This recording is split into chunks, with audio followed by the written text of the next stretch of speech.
তো কালকে ছিল গুল্লুর জন্মদিন, তো সেই কারণে কিন্তু ওদের বাড়িতে চলে গিয়েছিলাম। আর যাওয়ার সাথে সাথেই কিন্তু একটা চকলেট লস্যি দিয়েছিল, তো সেটা খেয়ে কিন্তু আমি চলে গিয়েছিলাম ডেকোরেশনটা দেখতে।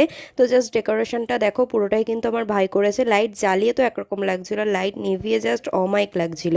তো তারপরে কিন্তু বার্থডে বয়ের সাথে দেখা হয়ে গেছে, তো ওকে বলছি যে ভাই একটু শান্তভাবে দাঁড়াও, একটা ছবি তুলি। তো ও তো একদমই শান্ত হয়ে দাঁড়ানোর ছেলে নাই, তাই একটাও ছবি কিন্তু আমি তুলতে পারিনি। তো তারপরে কিন্তু ক্যান্ডেল নিভিয়ে কেকটা কাটলো। তো তারপরে কিন্তু কেক কাটার পরেও কিন্তু খেতে চাইছিল। যাই হোক, স্প্রের বোতল পেয়ে কিন্তু সমস্তটাই ভুলে গেছে। তো দুজন মিলে দেখো স্প্রে নিয়ে কি করছিল, আর এদের চাইতেও কিন্তু এ হচ্ছে ছোট।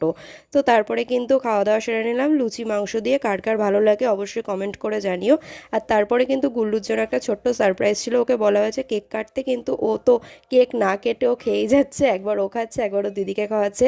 তো লাস্টে কিন্তু আমার বাবাকেও খাওয়াতে গেছে। তো ভিডিওটা কেমন লাগলো জানিও। আরও ভালো ভালো ভিডিও দেখার জন্য চ্যানেলটাকে সাবস্ক্রাইব